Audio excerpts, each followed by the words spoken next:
Dipimpin langsung Kapolrestabes Makassar Kombes Budi Haryanto, upacara pemberhentian tidak dengan hormat Brigadir Polisi berinisial BA digelar di halaman Mapolrestabes Makassar tanpa kehadiran yang bersangkutan.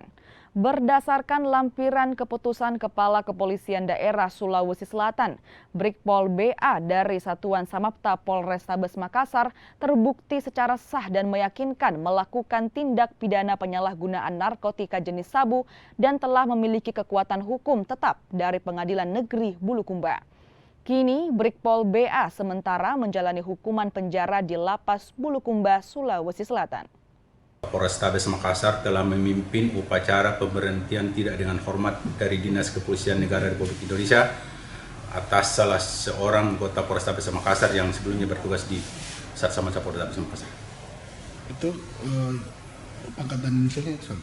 Ya, brigadir, inisialnya BA. Ya.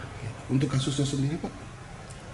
Kasusnya diduga menyalahgunakan narkoba dan diproses di Polres Bulukumba dan saat ini sementara menjalani hukuman penjara.